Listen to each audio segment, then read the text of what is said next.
आज से कुछ वर्षों पूर्व तक श्री खाटू श्याम जी का नाम केवल राजस्थान में ही जाना जाता था, मगर उधर कुछ वर्षों से खाटू श्याम जी का प्रचार इतना अधिक बढ़ गया है कि केवल भारत में ही नहीं अपितु समूचे विश्व में न केवल इन्हें जाना जाता है, बल्कि अनेक परिवार खाटू श्याम जी के चमत्कारों को अपनी आंखों से प्रत्यक्ष देख चुके हैं। राजस्थान के सीकर जिले में रिंगस कस्बे से 18 किलोमीटर की दूरी पर श्री खाटू श्याम जी का मंदिर स्थित है, जहां प्रभु के दर्शन मात्र से ही जीवन में खुशियां एवं सुख शांति के भंडार भर जाते हैं।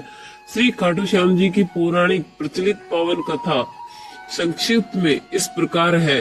महाभारत युद्ध के लिए कौरव पांडव दलों के विशाल शिविर आमने सामने थे। शिविरों में दूसरे दिन शुरू होने वाले युद्ध की हलचल मची थी। युद्ध नीति के अनुसार सूर्यास्त पश्चात दोनों पक्षों के लोग आपस में मिलजुल सकते थे, अतः धर्म युद्ध के इन शिविरों में भी सैनिक आपस में मिलजुल रहे थे। शिविरों के बीच की भूमि वीरों के आवागमन से भरी हुई थी। तभी सुसज्जित रथ पर एक तेजस्वी योद्धा आया। पीपल वृक्ष के नीचे उसने अपना रथ रोका, घोड़ों को खोलकर चरने के लिए छोड़ दिया, सिर त्राण शस्त्र आदि उतार कर जलपान किया और अपने रथ पर विश्राम करने के लिए बैठ गया। उसने दोनों दलों के वीरों ने घेर लिया। सभी का एक ही प्रश्न था, आप किस ओर से युद्ध करेंगे? किसी भी दल की ओर से नहीं। अभी तो मैं एक दर्शक की भांति इस महायुद्ध को देखने आया हूँ। बाद में मैं उस दल की ओर से युद्ध करूंगा जो पराजित होगा या जिसके साथ अन्याय हुआ होगा। सब विस्मय से उसे ही देख रहे थे। उपस्थित लोगों में से एक ने पूछा, लेकिन आपकी सेना कहाँ है? क्या आपकी सेना पीछे आ रही है? नहीं, मुझे सेना की आवश्यकता नहीं है, मैं बिना सेना के ही आया हूँ, बर्बरिक ने गर्व से कहा। तब आप पराजित दल की सहायता कैसे करेंगे? आगंतुक महाबली मुस्कुराया, मुझे सेना की आवश्यकता ही नहीं है, मुझे अपने इस धनुष और इन 3 बाणों पर असली विश्वास है। मैं एक ही बाण से शत्रु सेना का संहार कर सकता हूँ। छूटने पर मेरा पहला बाण हर व्यक्ति के मृत्यु स्थल पर निशाना लगा देगा और दूसरा बाण उन्हें बींध देगा। आपका नाम? बहुत से लोगों ने विस्मय से पूछा। मैं भीमसेन का पुत्र, घटोत्कच का पुत्र, महाबल बर्बरिक हूँ।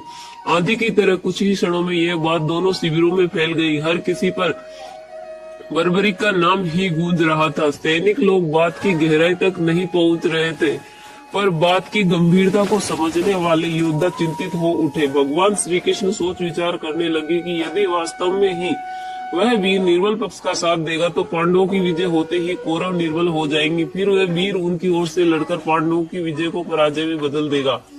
क्या वह वास्तव में ही ऐसा विलक्षण धनुर्धर है जो 2 बाणों से ही शत्रु सेना का संहार कर सकता है? चलकर परीक्षा ली जाए। वह उठे और बर्बरिक के पास पहुंचे। उन्हें आता देख सभी सैनिकगण इधर उधर हट गए। बर्बरिक ने श्री कृष्ण का अभिवादन किया। दोनों में परिचय हुआ। श्री कृष्ण ने कूटनीति का आश्रय लेते हुए पूछा, तुम इन 3 बाणों के द्वारा सारी सेना का संहार कैसे कर सकते हो? बर्बरिक ने गर्व से अपना सिर ऊपर उठाया, धनुष पर एक बाण चढ़ाकर कहा, देखिए, इस प्रकार समस्त शत्रु सेना का संहार कर सकता हूँ। आप इस पीपल के पेड़ को देख रहे हैं, मेरा यह बाण इसके समस्त पत्तों को चिन्ह लगाएगा और दूसरा बाण इन्हें बींध देगा। आप चाहे तो मैं धरती पर बिखरे हुए इन सूखे पत्तों को भी बीन सकता हूँ। श्री कृष्ण ये दृश्य देखने को उत्सुक थे। उन्होंने 2 पत्ते तोड़ लिए, एक को हाथ की मुट्ठी में बंद कर लिया और दूसरा पांव के नीचे दबा लिया। बर्बरिक ने अभिमंत्रित करके बाण छोड़ा। सभी ने देखा कि पेड़ और धरती का प्रत्येक पत्ता चिन्हित था। श्री कृष्ण की मुट्ठी खोली तो हाथ का पत्ता भी चिन्हित था और पांव के नीचे का पत्ता भी। श्री कृष्ण अत्यधिक विस्मित थे। तब तक बर्बरिक ने दूसरा बाण छोड़ा। प्रत्येक पत्ता बीच में से बींधा हुआ था। श्री कृष्ण अकुला उठे और गहरी सोच में पड़ गए कि किस प्रकार से युद्ध में भाग लेने से रोका जाए।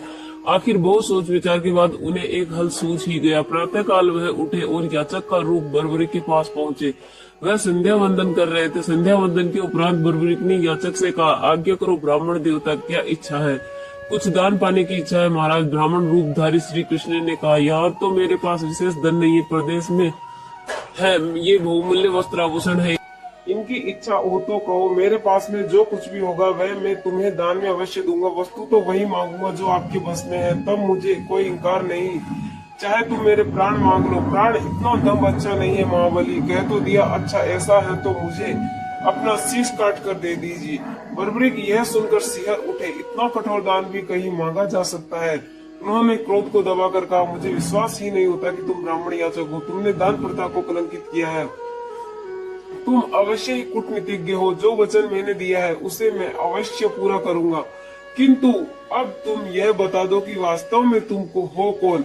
श्री कृष्ण ने अपना रूप बदलते हुए कहा, मैं श्री कृष्ण हूँ बर्बरिक। मैं नहीं चाहता कि तुम इस महायुद्ध में भाग लो और तुम्हारे कारण दोनों पक्षों को विनाश हो जाए। मैं अपने वचन को पूरा करूंगा, परंतु मेरी इच्छा मेरे साथ ही मिट जाएगी। निसंकोच कहो, तुम्हारी क्या इच्छा है। मैं इस युद्ध को अच्छी तरह देखना चाहता हूँ। सृष्टि के सभी महारथी इसमें सम्मिलित हुए। मैं देखना चाहता हूँ कि कौन कितना बली है। तुम्हारी यह इच्छा अवश्य पूरी होगी। आगे की कहानी देखने के लिए वीडियो को लाइक और चैनल को सब्सक्राइब जरूर करें और बेल आइकन को प्रेस करें ताकि आने वाली वीडियो की नोटिफिकेशन सबसे पहले आप तक पहुंचे। जय श्री श्याम, राधे राधे, जय श्री कृष्ण।